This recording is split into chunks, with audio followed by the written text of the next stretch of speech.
Hello student मु ऋतु ma'am समस्त को स्वागत करुच्ची आपण प्रिय यूट्यूब चैनल सीके एकेडमी को।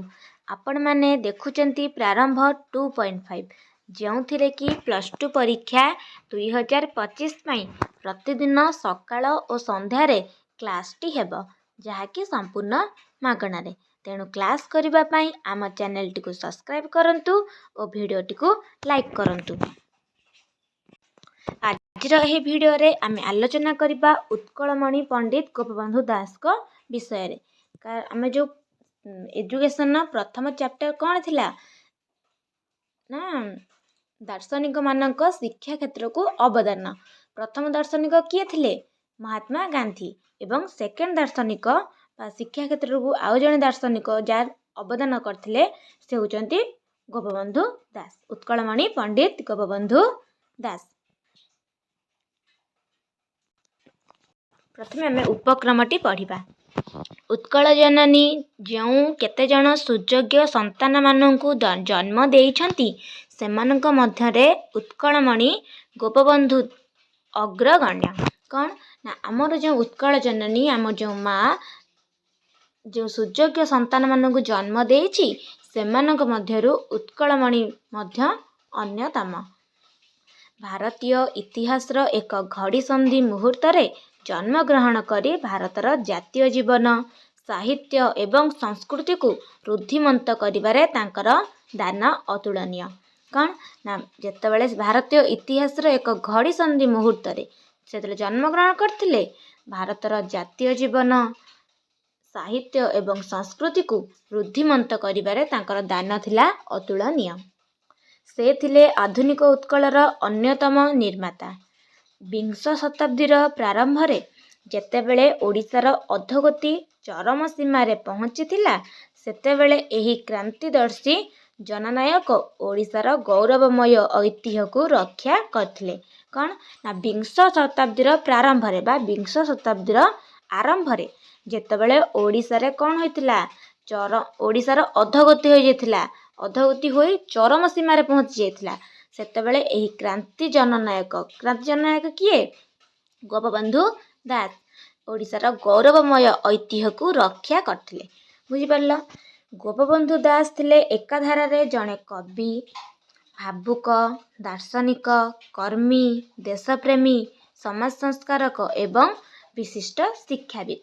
कौन ना गोपबंधु एकाधारा रे थिले जणे कवि जणे भावुक जणे दार्शनिक जणे कर्मी जणे देशप्रेमी और विशिष्ट शिक्षाविद। पंडित गोपबंधुंकर देश प्रति बहुमुखी अवदान मध्यरु सत्यवादी शिक्षा व्यवस्था सर्वश्रेष्ठ अवदान। पिला माने कौन ना महात्मा गांधींकर अवदान कौन थिला शिक्षा क्षेत्र रे मौलिक शिक्षा सेहीपरि गोपबंधुंकर गोपबंधुंकर शिक्षा क्षेत्र को अवदान हेउची सत्यवादी शिक्षा व्यवस्था।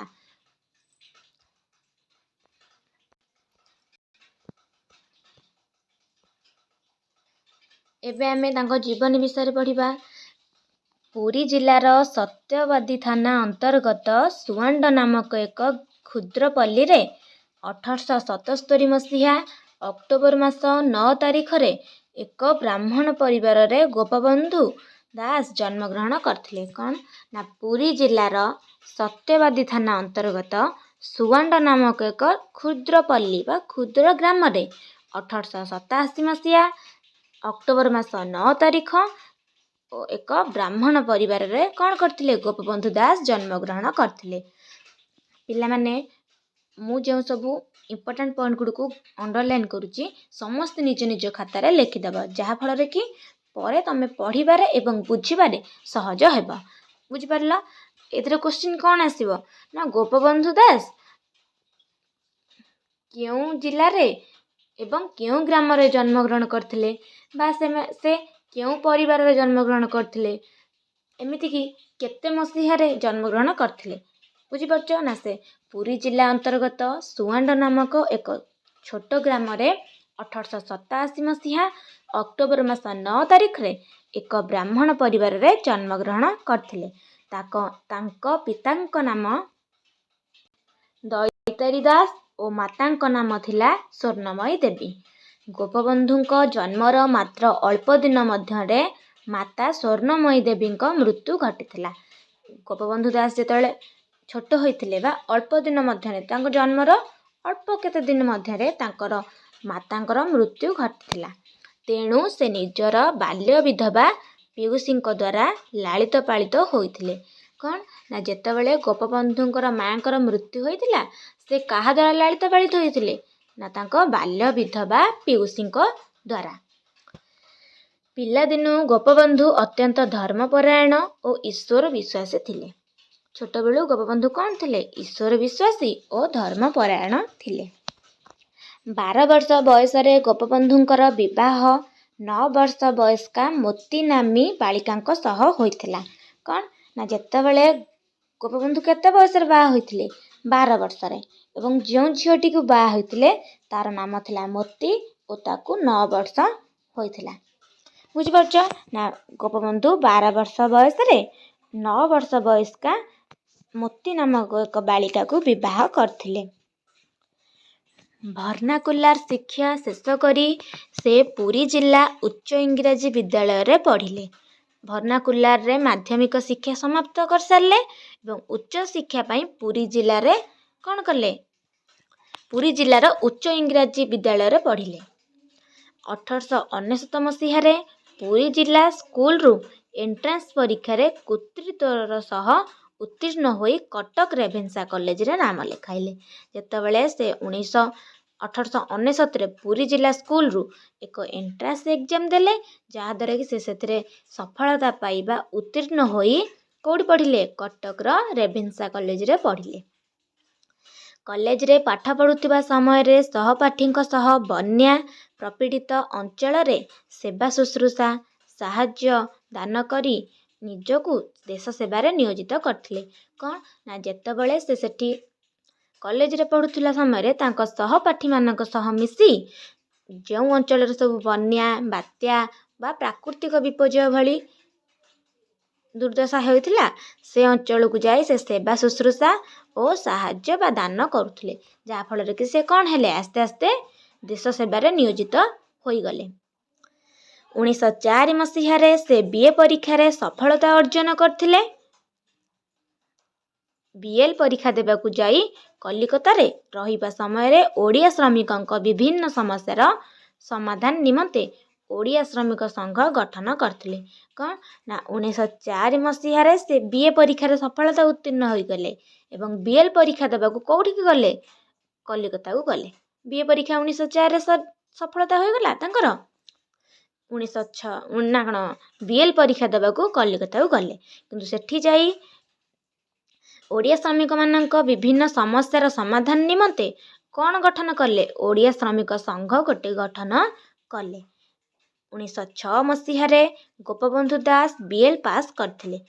କଲିକତାରେ କ'ଣ କଲେ? 1906ରେ ସେ ବିଏଲ୍ ପରୀକ୍ଷା ବି ପାସ୍ କରିଗଲେ ଏବଂ ସେହି ବର୍ଷ ତାଙ୍କର ପ୍ରିୟତମା ପତ୍ନୀ ମୋତି ଦେବୀଙ୍କ ଦେହାନ୍ତ ହୋଇଥିଲା। ଯେଉଁ ବର୍ଷ ସେ ବିଏଲ୍ ପାସ୍ କଲେ ସେହି ବର୍ଷ ତାଙ୍କର ପ୍ରିୟତମା ପତ୍ନୀଙ୍କର କ'ଣ ହୋଇଗଲା? ଦେହାନ୍ତ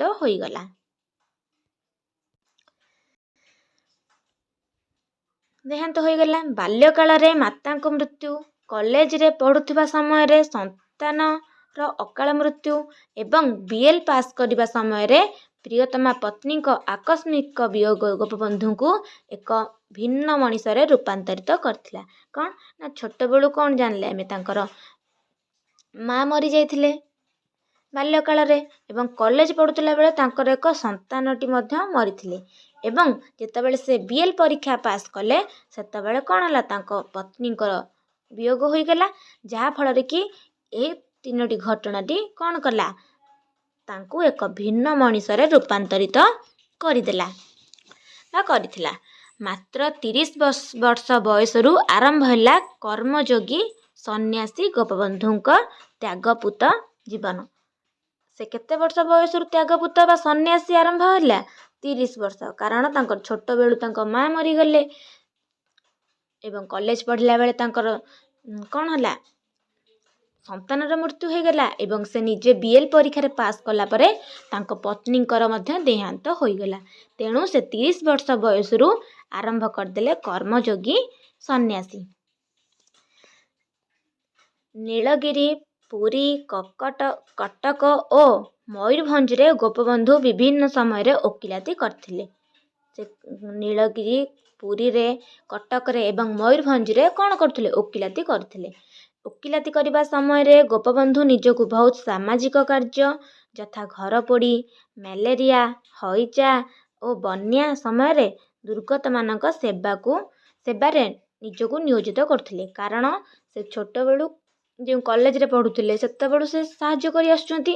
ସେଥିପାଇଁ ସେ ଯେତେବେଳେ ଓକିଲାତି କରୁଥିଲେ ସେ ସମୟରେ ମଧ୍ୟ ଯେଉଁ ସାମାଜିକ କାର୍ଯ୍ୟ ଘରପୋଡ଼ି ହେଲା, ମ୍ୟାଲେରିଆ ହେଲା, ହଇଜା ହେଲା, ବନ୍ୟା ବାତ୍ୟା ସମୟରେ କ'ଣ କରୁଥିଲେ? ଦୁର୍ଗତଙ୍କ ସେବା କରୁଥିଲେ ଏବଂ ସେହି କାର୍ଯ୍ୟରେ ନିୟୋଜିତ ମଧ୍ୟ ହୋଇଥିଲେ। ପୁରୀରେ ଓକିଲାତି କରୁଥିବା ସମୟରେ 1909 ମସିହାରେ ମାତ୍ର 19 ଜଣ ଛାତ୍ରଙ୍କୁ ନେଇ ସତ୍ୟବାଦୀର ବକୁଳବନରେ ଏକ ମଧ୍ୟ ଇଂରାଜୀ ବିଦ୍ୟାଳୟ ପ୍ରତିଷ୍ଠା କରିଥିଲେ। କ'ଣ ନା ଯେତେବେଳେ ସେ ପୁରୀରେ ଓକିଲାତି କରୁଥିଲେ ସେହି ସମୟରେ 1909 ମସିହା 19 ଜଣ ଛାତ୍ରଙ୍କୁ ନେଇ ସତ୍ୟବାଦୀର ବକୁଳବନରେ ଏକ ଇଂରାଜୀ ବିଦ୍ୟାଳୟ ପ୍ରତିଷ୍ଠା କଲେ ବା ସତ୍ୟବାଦୀ ବନ ବିଦ୍ୟାଳୟଟି କ'ଣ କଲେ?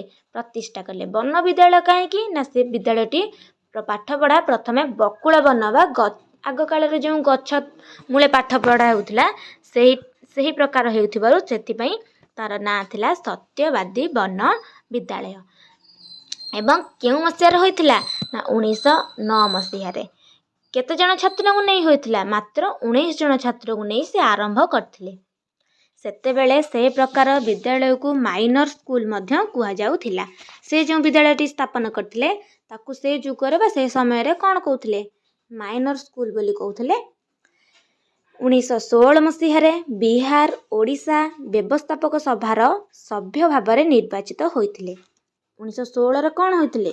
ସେ ବ୍ୟବସ୍ଥାପକ ସଭାର ସଭ୍ୟ ଭାବରେ ବ୍ୟବସ୍ଥାପିକାରେ ଏକ ସଭ୍ୟ ଭାବେ ବା ସଦସ୍ୟ ଭାବେ ନିର୍ବାଚିତ ମଧ୍ୟ ହୋଇଥିଲେ। କେବେ? 1916ରେ।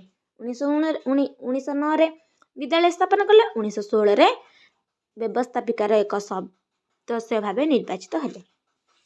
କିନ୍ତୁ ମହାତ୍ମା ଗାନ୍ଧୀଙ୍କ ଅସହଯୋଗ ଆନ୍ଦୋଳନରେ ଝାସ ଦେଇ ଏହି ପଦବୀରୁ ଇସ୍ତଫା ପ୍ରଦାନ କରିଥିଲେ। ଯେତେବେଳେ ମହାତ୍ମା ଗାନ୍ଧୀ କ'ଣ କଲେ? ଅସହଯୋଗ ଆନ୍ଦୋଳନ ଆରମ୍ଭ କରିଦେଲେ, ସେ ସେହି ପଦବୀରୁ ଇସ୍ତଫା ଦେଇଥିଲେ। ସେହି ସମୟରେ ସେ ଇସ୍ତଫା ଦେଲେ। ଗୋପବନ୍ଧୁଙ୍କ ଉଦ୍ୟମରେ 1921 ମସିହାରେ ମହାତ୍ମା ଗାନ୍ଧୀ ଓଡ଼ିଶା ଆସି କଟକ, ସାକ୍ଷୀଗୋପାଳ, ବରହମପୁର ଓ ଅନ୍ୟାନ୍ୟ ସ୍ଥାନରେ ଉତ୍କଳୀୟ ଜନତାକୁ ଉଦ୍ବୋଧନ ଦେଇଥିଲେ। ଯେତେବେଳେ ଗୋପବନ୍ଧୁ କ'ଣ କଲେ? ଅସହଯୋଗ ଆନ୍ଦୋଳନରେ ଅଂଶଗ୍ରହଣ କଲେ। ସେତେବେଳେ 1921ରେ ମହାତ୍ମା ଗାନ୍ଧୀ ଓଡ଼ିଶା ଆସିଲେ। କ'ଣ ପାଇଁ? ନା ଜନତାଙ୍କୁ ଉଦ୍ବୋଧନ ଦେବା ପାଇଁ ଓଡ଼ିଶାକୁ ଆସିଲେ। କେଉଁଠି କ'ଣ ଦେଇଥିଲେ? କଟକରେ, ସାକ୍ଷୀଗୋପାଳ, ବ୍ରହ୍ମପୁର ଅନ୍ୟ ମଧ୍ୟ ସ୍ଥାନରେ ଲୋକମାନଙ୍କୁ କ'ଣ କଲେ? ଉଦ୍ବୋଧନ ଦେଲେ। କ'ଣ ପାଇଁ? ନା ଭାରତ ଅସହଯୋଗ ଆନ୍ଦୋଳନରେ ଯୋଗ ଦେବା ପାଇଁ। ଉତ୍କଳ ଗୌରବ ମଧୁସୂଦନ ଦାସଙ୍କ ପୃଷ୍ଠପୋଷକତାରେ ଗଠିତ ଉତ୍କଳ ସମ୍ମିଳନୀରେ ଭାଗ ନେଇ ସେ ସ୍ୱତନ୍ତ୍ର ଓଡ଼ିଶା ପ୍ରଦେଶ ଗଠନ ପାଇଁ ଏବଂ ଓଡ଼ିଆ ଭାଷାକୁ ଏକ ସ୍ୱତନ୍ତ୍ର ଭାଷା ରୂପେ ସ୍ୱୀକାର କରାଇବାରେ ଉଲ୍ଲେଖନୀୟ ଭୂମିକା ଗ୍ରହଣ କରିଥିଲେ। କ'ଣ ନା ଗୋପବନ୍ଧୁ ଉତ୍କଳ ଗୌରବ ଯେଉଁ ଆମର ଥିଲେ କିଏ? ଉତ୍କଳ ଗୌରବ କିଏ ଆମର? ମଧୁସୂଦନ ଦାସ। ତାଙ୍କ ପୃଷ୍ଠପୋଷକତାରେ ଗଠିତ ହୋଇଥିଲା କ'ଣ? ଉତ୍କଳ ସମ୍ମିଳନୀ। ସେଥିରେ ସେ ଭାଗ ନେଇକି କ'ଣ ଗଢ଼ିବାକୁ ଚାହୁଁଥିଲେ? ସ୍ୱତନ୍ତ୍ର ଓଡ଼ିଶା ପ୍ରଦେଶ ଗଠନ ପାଇଁ ଏବଂ ଓଡ଼ିଆ ଭାଷାକୁ ଏକ ସ୍ୱତନ୍ତ୍ର ଭାଷା ରୂପେ ସ୍ୱୀକାର ଦେବା ପାଇଁ ସେଥିରେ କ'ଣ ଥିଲା? ଉଲ୍ଲେଖନୀୟ ଭୂମିକା ଗ୍ରହଣ କରିଥିଲେ। କିଏ? ଗୋପବନ୍ଧୁ ଦାସ। ସେ ଚାହୁଁଥିଲେ କି ଆମ ଓଡ଼ିଶାକୁ ଏକ ସ୍ୱତନ୍ତ୍ର ପ୍ରଦେଶ ନାଁ ମିଳୁ ଏବଂ ଆମ ଓଡ଼ିଆ ଭାଷାକୁ ଏକ ସ୍ୱତନ୍ତ୍ର ଭାଷା ରୂପେ ସ୍ୱୀକାର କରାଯାଉ। ସେଥିପାଇଁ ସେ ଉତ୍କଳ ସମ୍ମିଳନୀରେ ଯୋଗ ଦେଇଥିଲେ। ବ୍ରିଟିଶ ସରକାରଙ୍କ ବିରୁଦ୍ଧରେ ଭାରତର ସ୍ୱାଧୀନତା ଆନ୍ଦୋଳନ କରିବାରୁ ଗୋପବନ୍ଧୁଙ୍କୁ ହଜାରିବାଗରେ କାରାଦଣ୍ଡ ଭୋଗ କରିବାକୁ ହୋଇଥିଲା। ଯେତେବେଳେ ଗୋପବନ୍ଧୁ କ'ଣ କଲେ? ବ୍ରିଟିଶ ସରକାରଙ୍କ ବିରୁଦ୍ଧରେ ଭାରତର ଆନ୍ଦୋଳନ କଲେ? ଭାରତର ସ୍ୱାଧୀନତା ପାଇଁ କ'ଣ କରିଥିଲେ? ବ୍ରିଟିଶମାନଙ୍କ ବିରୁଦ୍ଧରେ ଆନ୍ଦୋଳନ କଲେ। ସେତେବେଳେ ଗୋପବନ୍ଧୁଙ୍କୁ କ'ଣ ହୋଇଥିଲା ନା କେତେ ଦିନ କାରାଦଣ୍ଡ ଭୋଗିବାକୁ ହୋଇଥିଲା। କେଉଁ ଜେଲରେ? ହଜାରିବାଗରେ କାରାଦଣ୍ଡ ଭୋଗିବାକୁ ହୋଇଥିଲା। ଏହି କାରାକକ୍ଷରେ ରହିବା ସମୟରେ ସେ ରଚନା କରିଥିଲେ ତାଙ୍କର ଅମର ସାହିତ୍ୟିକ କୃତି କ'ଣ ତା ନା କାରା କବିତା ଓ ବନ୍ଦୀର ଆତ୍ମକଥା। ଯେତେବେଳେ ସେ କାରାଦଣ୍ଡ ଭୋଗୁଥିଲେ ସେହି ସମୟରେ କ'ଣ କରିଥିଲେ? ତାଙ୍କର ଅମର ସାହିତ୍ୟ କୃତି ରଚନା କରିଥିଲେ, ଯାହା ନାଁ ଥିଲା କାରା କବିତା ଓ ଅନ୍ୟଟି ଥିଲା ବନ୍ଦୀର ଆତ୍ମକଥା।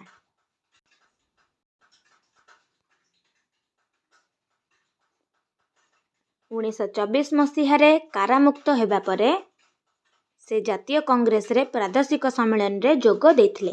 ଯେତେବେଳେ ସେ କାରାଦଣ୍ଡ ଭୋଗିଥିଲେ ହଜାରିବାଗରେ, ତାପରେ ସେ 1924ରେ କ'ଣ ହେଲେ? ସେଠାରୁ ମୁକ୍ତ ହୋଇଗଲେ ଏବଂ ମୁକ୍ତ ହେବା ପରେ ଜାତୀୟ କଂଗ୍ରେସର ସମ୍ମିଳନୀରେ ଯୋଗ ମଧ୍ୟ ଦେଲେ। ଏହି ସମ୍ମିଳନୀର ସଭାପତି ବିଶିଷ୍ଟ ବୈଜ୍ଞାନିକ ଆଚାର୍ଯ୍ୟ ପ୍ରଫୁଲ୍ଲ ଚନ୍ଦ୍ର ଘୋଷ ଗୋପବନ୍ଧୁଙ୍କୁ ଉତ୍କଳମଣି ନାମରେ ସମ୍ବୋଧନ କରିଥିଲେ। ଉତ୍କଳମଣି ନାମରେ ସମ୍ବୋଧନ କିଏ କରିଥିଲେ? ନା ଆଚାର୍ଯ୍ୟ ପ୍ରଫୁଲ୍ଲ ଚନ୍ଦ୍ର ଘୋଷ। ସେ ଗୋପବନ୍ଧୁଙ୍କୁ ସେଇ ଯେଉଁ ସମ୍ମିଳନୀଟି ହେଉଥିଲା ସେଠାରେ ଉତ୍କଳମଣିର ନାମରେ ସମ୍ବୋଧନ କଲେ। ସେହି ଦିନଠାରୁ ଗୋପବନ୍ଧୁ ଉତ୍କଳମଣି ନାମରେ ସୁପରିଚିତ। ସେବେଠାରୁ ଆମେ କ'ଣ ତାଙ୍କ ନାଁ ପୂର୍ବରୁ କ'ଣ ବସାଉ? ଉତ୍କଳମଣି ଗୋପବନ୍ଧୁ ଦାସ। 1928 ମସିହାରେ ଭାରତ ସେବକ ସମାଜର ଲାହୋର ଅଧିବେଶନରୁ ଫେରିବା ପରେ ସେ ଭୀଷଣ ଅସୁସ୍ଥ ହୋଇପଡ଼ିଲେ। 1928ରେ କେଉଁଠୁ ଫେରିଲେ? ଭାରତ ସେବକ ସମାଜର ଲାହୋର ଅଧିବେଶନରୁ ଫେରିଲେ ଏବଂ ବହୁତ ଅସୁସ୍ଥ ହୋଇପଡ଼ିଥିଲେ। 1928 ମସିହା ଜୁନ୍ ମାସ 17 ତାରିଖ ରବିବାର ସନ୍ଧ୍ୟା 7:25 ତାଙ୍କର ପ୍ରିୟ ଭୂମି ସତ୍ୟବାଦୀଠାରେ ଉତ୍କଳମଣିଙ୍କର ମହାପ୍ରଣାୟ ହୋଇଥିଲା। ବୁଝିପାରୁଛ ନା? 1928ରେ କ'ଣ ହେଇଥିଲା? 1928 ଜୁନ୍ ମାସ 17 ତାରିଖରେ ସନ୍ଧ୍ୟା 7:25 ତାଙ୍କର ସେହି ଯେଉଁ ବିଦ୍ୟାଳୟ ସେ ସ୍ଥାପନ କରିଥିଲେ ସେହିଠାରେ ତାଙ୍କର ମହାପ୍ରଣାୟ ବା ମୃତ୍ୟୁ ଘଟିଥିଲା। କ'ଣ ବୁଝିଲା ପିଲାମାନେ? ନା ଉତ୍କଳମଣି 1817ରେ ଜନ୍ମଗ୍ରହଣ କରିଥିଲେ, 1928ରେ ମୃତ୍ୟୁବରଣ ତାଙ୍କର ହୋଇଥିଲା। କେଉଁଠୁ ଫେରିଲା ପରେ? 1928ରେ ସେ କେଉଁଠୁ ଫେରିଲେ? ଲାହୋର ଅଧିବେଶନରୁ ଫେରିଲେ ଏବଂ ତାଙ୍କର ଦେହ ବହୁତ ଅସୁସ୍ଥ ଥିଲା। 1928 ମସିହା ସେହି ବର୍ଷ ଜୁନ୍ 17ରେ ତାଙ୍କର ମୃତ୍ୟୁବରଣ ହୋଇଯାଇଥିଲା। ଏବେ ପଢ଼ିବା ତାଙ୍କର ଶିକ୍ଷା ଦର୍ଶନ ବିଷୟରେ। ଗୋପବନ୍ଧୁଙ୍କର ଶିକ୍ଷା ଦର୍ଶନ କ'ଣ ଥିଲା? ଦେଖିବା ପିଲାମାନେ, ଗୋପବନ୍ଧୁଙ୍କ ଶିକ୍ଷା ଦର୍ଶନ ତାଙ୍କର ଜୀବନ ଦର୍ଶନର ଏକ ବିଶେଷ ସ୍ୱରୂପ।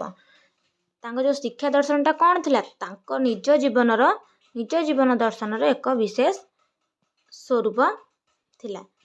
କ'ଣ ଥିଲା? ନା ତାଙ୍କ ନିଜ ଜୀବନର ଏକ ବିଶେଷ ସ୍ୱରୂପ ଥିଲା।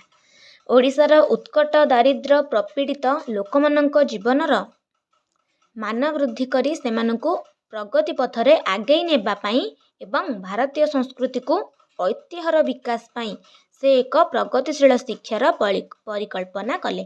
କ'ଣ ନା ଓଡ଼ିଶାରୁ କେମିତି ଦାରିଦ୍ର୍ୟ ପ୍ରପୀଡ଼ତା ଲୋକମାନଙ୍କ ଜୀବନରେ, ଓଡ଼ିଶାରେ ଯେଉଁମାନେ ଦରିଦ୍ର ଥିଲେ ବା ଯେଉଁମାନଙ୍କର ଯେଉଁ ଦୁଃଖ ବା ସମସ୍ୟା ଥିଲା ତାକୁ କ'ଣ କରୁଥିଲେ?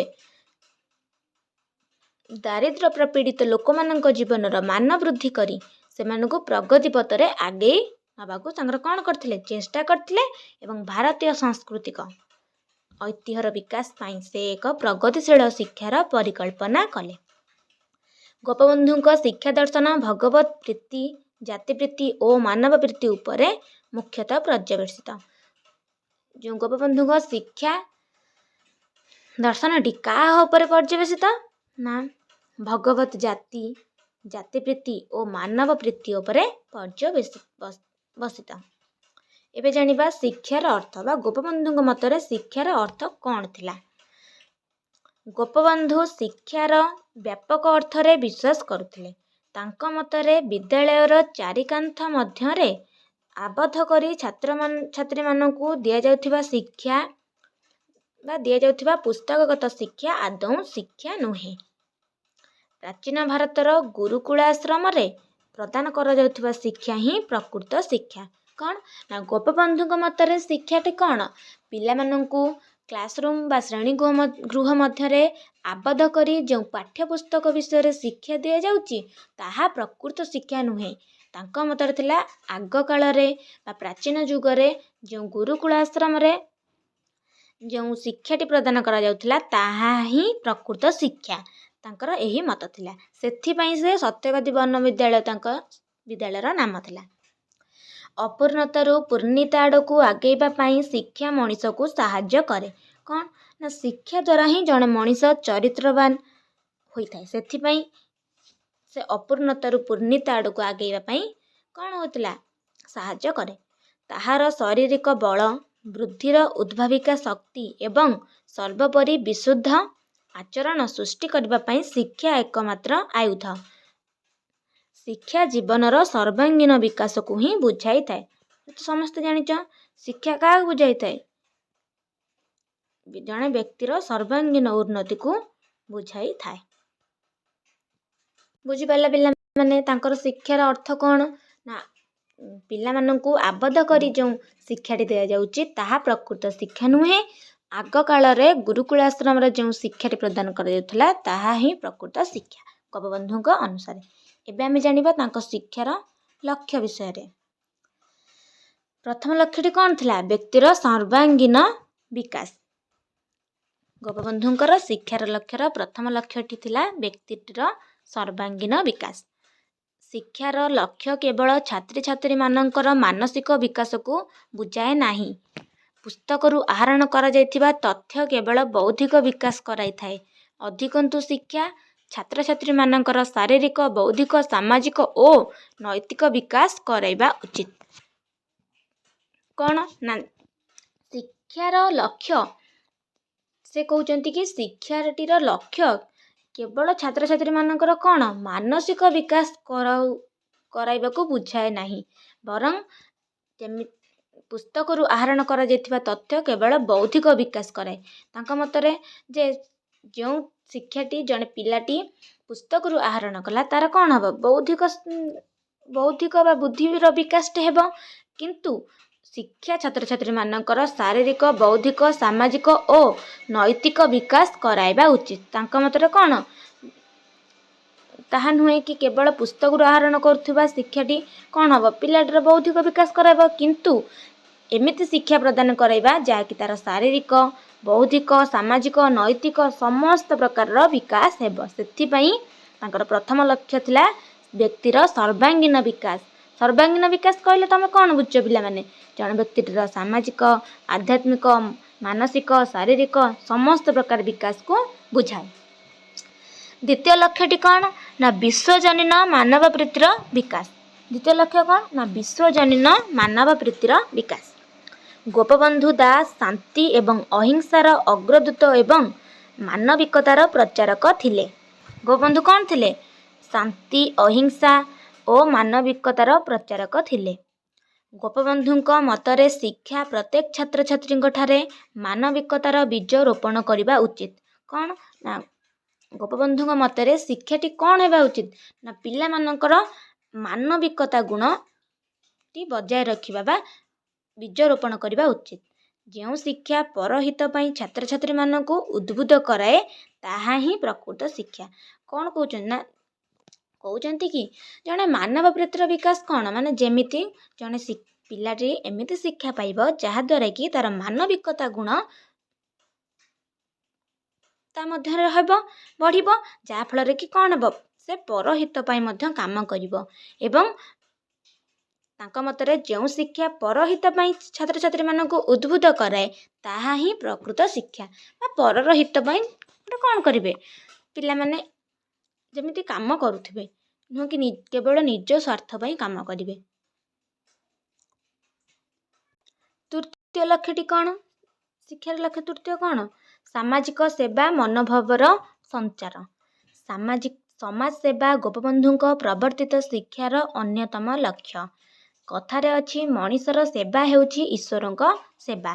ତେଣୁ ଶିକ୍ଷା ଛାତ୍ରଛାତ୍ରୀମାନଙ୍କଠାରେ ଦଳପ୍ରୀତି, ସହଯୋଗିତା, ସ୍ୱାର୍ଥତ୍ୟାଗ, ସହାନୁଭୂତି ଇତ୍ୟାଦି ଗୁଣ ବିକାଶ କରିବା ଉଚିତ। କ'ଣ ନା ସେ କହୁଛନ୍ତି ତାଙ୍କର ତୃତୀୟ ଶିକ୍ଷାର ଲକ୍ଷ୍ୟ କ'ଣ, ଯେମିତିକି ଜଣେ ପିଲା ମଧ୍ୟରେ ସମାଜ ସେବାର ମନୋଭାବ ହେବ, ଯାହାକି ସେ କ'ଣ କରୁଥିବ, ପିଲାଟିଠାରେ ଦଳପ୍ରୀତିର, ସହଯୋଗିତାର, ସ୍ୱାର୍ଥତ୍ୟାଗର, ସହାନୁଭୂତି, ସହନଶୀଳତା ଇତ୍ୟାଦି ଗୁଣର ବିକାଶ କରିବ। କାରଣ କଥାରେ ଅଛି ମଣିଷର ସେବା ହେଉଛି ଈଶ୍ୱରଙ୍କ ସେବା। ସେଥିପାଇଁ ତାଙ୍କର ଆଉ ଗୋଟେ ଲକ୍ଷ୍ୟ ହେଉଛି ଯେମିତି ବ୍ୟକ୍ତିଠାରେ ଗୋଟେ ପିଲାଟିଠାରେ ସମାଜ ସେବାର ମନୋଭାବ ମଧ୍ୟ ଆଣୁଥିବ। କିଏ? ଶିକ୍ଷା। ସମାଜ ସେବା ପାଇଁ ନିଜର ଜୀବନ ଉତ୍ସର୍ଗ କରିବା ପାଇଁ ସେ କଦାପି ପଛାଇ ନାହାନ୍ତି। ସେ ସବୁବେଳ ପାଇଁ ସମାଜ ସେବାକୁ ପ୍ରଥମ ଗୁରୁତ୍ୱ ଦିଅନ୍ତି। ବୁଝିପାରିଲ? ତାଙ୍କ ତୃତୀୟ ଶିକ୍ଷାର ଲକ୍ଷ୍ୟ ବୁଝିଲ। ଏବେ ପଢ଼ିବା ଚତୁର୍ଥ। ଚତୁର୍ଥ କ'ଣ? ଚତୁର୍ଥଟି ହେଉଛି ସାର୍ବଜନୀନ ଶିକ୍ଷା। କ'ଣ? ସାର୍ବଜନୀନ ଶିକ୍ଷା।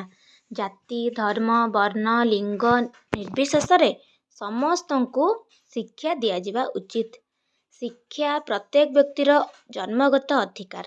ତେଣୁ ଗୋପବନ୍ଧୁଙ୍କ ମତରେ ଶିକ୍ଷା ସାର୍ବଜନୀନ ବା ଅବୈତନିକ ହେବା ଉଚିତ। ବୁଝିପାରିଲେ ପିଲାମାନେ? ମାନେ ଗୋପବନ୍ଧୁଙ୍କର ଯେଉଁ ଶିକ୍ଷାର ଲକ୍ଷ୍ୟ ଥିଲା, ଚତୁର୍ଥ ଲକ୍ଷ୍ୟଟି ହେଉଛି ସାର୍ବଜନୀନ ଶିକ୍ଷା। ସାର୍ବଜନୀନ ଶିକ୍ଷା କହିଲେ କ'ଣ ବୁଝିବା ଆମେ? ଯାହାକି ଜଣେ ବ୍ୟକ୍ତିକୁ ଜାତି, ଧର୍ମ, ଲିଙ୍ଗ, ଅଞ୍ଚଳ ନିର୍ବିଶେଷରେ ସମସ୍ତଙ୍କୁ ଶିକ୍ଷା ଦିଆଯିବା ଉଚିତ। କୌଣସି ଜାତିଭେଦ ରହିବ ନା, ଲିଙ୍ଗ, ବର୍ଣ୍ଣ, ଧର୍ମ ଏସବୁକୁ ନେଇକି ଯେମିତି କିଛି ଭେଦଭାବ ସୃଷ୍ଟି ହେଉନଥିବ। ଏବଂ ଗୋପବନ୍ଧୁଙ୍କ ମତରେ ଶିକ୍ଷା ସାର୍ବଜନୀନ ଆଉ ଅବୈତନିକ ହେବା ଉଚିତ। ଅବୈତନିକ ମାନେ କ'ଣ ନା ମାଗଣା। ଶିକ୍ଷା ଧନୀମାନଙ୍କର ଏକଚାଟିଆ ଅଧିକାର ହେବା ଉଚିତ ନୁହେଁ। ତେଣୁ ସମାଜର ପ୍ରତ୍ୟେକ ସ୍ତରର ଲୋକମାନଙ୍କ ମଧ୍ୟରେ ଶିକ୍ଷା ମାଧ୍ୟମରେ ସାମ୍ୟ ପ୍ରତିଷ୍ଠା କରାଯିବା ଉଚିତ। କ'ଣ ନା ସେ କହୁଛନ୍ତି ଶିକ୍ଷାଟି କେବଳ ଧନୀମାନଙ୍କର ଏକଚାଟିଆ ବ୍ୟବସ୍ଥା ହେବା ଉଚିତ ନୁହେଁ। କାରଣ ଶିକ୍ଷା ଦ୍ୱାରା ଜଣେ ମଣିଷର କ'ଣ ହେବ, ଉନ୍ନତି ହେବ, ବିକାଶ ହେବ, ଜଣେ ଭଲ ମନ୍ଦ ଜାଣିପାରିବ। ସେଥିପାଇଁ ସେ କହୁଛନ୍ତି ଶିକ୍ଷା ସମାଜର ପ୍ରତ୍ୟେକ ସ୍ତରର ଲୋକମାନଙ୍କୁ ଶିକ୍ଷା କ'ଣ କରିବ, ସାମ୍ୟ ପ୍ରତିଷ୍ଠା କରିବ। ପଞ୍ଚମଟି ଲକ୍ଷ୍ୟ ହେଲା କ'ଣ? ଚରିତ୍ର ଗଠନ। କଥାରେ ଅଛି ଥିଲେ ଥାଉ ପଛେ ଗୁଣ ହଜାରେ, ଚରିତ୍ର ନଥିଲେ ସବୁ ଅସାର। ସେଥିପାଇଁ ଛାତ୍ରଛାତ୍ରୀମାନଙ୍କରେ ଠାରେ ବିଭିନ୍ନ ଭଲ ଗୁଣ ଯଥା ସତ୍ୟବାଦିତା, ସାହାଯ୍ୟ ମନୋଭାବ, ସମୟାନୁବର୍ତ୍ତିତା, ସାଧୁତା ଇତ୍ୟାଦି ସବୁ ଗୁଣ ସବୁ ସୃଷ୍ଟି କରିବା ଶିକ୍ଷାର ଲକ୍ଷ୍ୟ ହେବା ଉଚିତ। କ'ଣ କହୁଛନ୍ତି ନା ସେ କହୁଛନ୍ତି ଶିକ୍ଷାର ଲକ୍ଷ୍ୟ ଭଲ ଜଣେ ବ୍ୟକ୍ତିକୁ ବା ଜଣେ ଶିଶୁଟିକୁ ଚରିତ୍ର ଗଠନ କରାଇବାରେ ସାହାଯ୍ୟ କରୁଥିବା ଉଚିତ। ଯେମିତିକି କଥାରେ ଅଛି ଆମର ଥିଲେ ଥାଉ ପଛେ ଗୁଣ ହଜାରେ, ଚରିତ୍ର ନଥିଲେ ସବୁ ଅସାରେ। ସେଥିପାଇଁ ସେ ତାଙ୍କର କହିବାର କଥା ହେଉଛି ଶିକ୍ଷା ଯେମିତି ଗୋଟେ ପିଲାଠାରେ ସତ୍ୟବାଦିତା, ସାହାଯ୍ୟ ମନୋଭାବ, ସମୟାନୁବର୍ତ୍ତିତା ଇତ୍ୟାଦି ଗୁଣ ସବୁ ସୃଷ୍ଟି କରୁଥିବା ଉଚିତ। ଉପରୋକ୍ତ ଗୁଣରୁ ସୁବିକାଶ ଫଳରେ ଛାତ୍ରଛାତ୍ରୀମାନେ କ'ଣ ହେବେ, ଚରିତ୍ରବାନ ହେବେ। ଏଇ ଯେଉଁ ସବୁ ଆମେ ପଢ଼ିଲେ ଏହା ଦ୍ୱାରା କ'ଣ ହେବେ, ପିଲାଟି ଚରିତ୍ରବାନ ହେବେ, ଯାହାଫଳରେ କି ସେମାନେ ଗୋଟେ ଭଲ ଚରିତ୍ର ଗଠନ କରିବେ। ଆଉ ଗୋଟେ ଲକ୍ଷ୍ୟ କ'ଣ ନା ଜାତୀୟତା ଭାବର ବିକାଶ। ଜାତୀୟତା ଭାବର ବିକାଶ। କଥାରେ ଅଛି ଜନନୀ ଜନ୍ମଭୂମିଶ୍ଚ ସ୍ୱର୍ଗାଦପି ଗରୀୟସୀ, ଅର୍ଥାତ୍ ମା ଓ ମାତୃଭୂମି ସବୁଠାରୁ ବଡ଼। କ'ଣ ନା ଜାତୀୟତା ଭାବର ବିକାଶ। କଥାରେ ଅଛି ଜନନୀ ଜନ୍ମଭୂମିଶ୍ଚ ସ୍ୱର୍ଗଦାପି ଗରୀୟସୀ, ଅର୍ଥାତ୍ ମା ଓ ମାତୃଭୂମି ସ୍ୱର୍ଗଠାରୁ ବଡ଼। ମାତୃଭୂମିକୁ ଭଲ ପାଉନଥିବା ବ୍ୟକ୍ତିକୁ କଦାପି ଶିକ୍ଷିତ ବ୍ୟକ୍ତି ଭାବରେ ବିବେଚନା କରାଯିବ ନାହିଁ। ଜାତୀୟ ଚରିତ୍ରର ଉନ୍ନତି, ଜାତୀୟ ଆତ୍ମାର ଅଭ୍ୟୁତ୍ଥାନ ଓ ଜାତୀୟ ଜୀବନର ସର୍ବାଙ୍ଗୀନ ବିକାଶ ଗୋପବନ୍ଧୁଙ୍କ ପ୍ରବର୍ତ୍ତିତ ଶିକ୍ଷାର ଲକ୍ଷ୍ୟ ଥିଲା। ଗୋପବନ୍ଧୁଙ୍କ ଶିକ୍ଷାର ଅନ୍ୟତମ ଲକ୍ଷ୍ୟଟି କ'ଣ ଥିଲା? ଜାତୀୟ ଭାବର ବିକାଶ। ଅର୍ଥାତ୍ ଯଦି ଜଣେ ବ୍ୟକ୍ତିଟି ନିଜର ମା ବା ମାତୃଭୂମିକୁ ଭଲ ପାଉନାହିଁ, ସେ କଦାପି ଶିକ୍ଷିତ ଭାବରେ କ'ଣ ହେବ ନା ଗଣା ବା ବିବେଚନା କରାଯାଇପାରିବ ନାହିଁ। କାରଣ ଜାତୀୟ ଶିକ୍ଷା ହିଁ ବ୍ୟକ୍ତିଟି ନିଶ୍ଚିନ୍ତ ଭାବେ କ'ଣ କରିବା ଉଚିତ? ଜାତୀୟ ଶିକ୍ଷାଟି ବ୍ୟକ୍ତିର ଭିତରେ ଭଲ ଗୁଣ ସୃଷ୍ଟି କରେ, ଯାହାଫଳରେ କି ଜାତୀୟ ଜୀବନର ସର୍ବାଙ୍ଗୀନ ବିକାଶ କରିବ ବୋଲି ଏହା ଗୋପବନ୍ଧୁଙ୍କ ଲକ୍ଷ୍ୟ ଥିଲା। ପିଲାମାନେ, ଆମେ ଆଗାମୀ କ୍ଲାସ୍ରେ ଆଉ ଯେଉଁ ସବୁ ଲକ୍ଷ୍ୟ ଗୁଡ଼ିକ ଅଛି ତା ବିଷୟରେ ଆଲୋଚନା କରିବା। ଆଉ ସବୁ ଅଛି ବି ଲକ୍ଷ୍ୟ ଶିକ୍ଷାର। ଆଉ ଗୋଟେ କ'ଣ ଅଛି? ଅନ୍ଧବିଶ୍ୱାସ ଏବଂ ଅସ୍ପୃଶ୍ୟତା ନିରାକରଣ। ଆଜି ଆମେ 6ଟା ଶିକ୍ଷାର ଲକ୍ଷ୍ୟ ପଢ଼ିଲେ। ଆଗାମୀ ଅଧ୍ୟାୟରେ ବା ଆଗାମୀ ଭିଡ଼ିଓରେ ଆମେ ଆଉ ସବୁ ଶିକ୍ଷାର ଲକ୍ଷ୍ୟ ବିଷୟରେ ଜାଣିବା।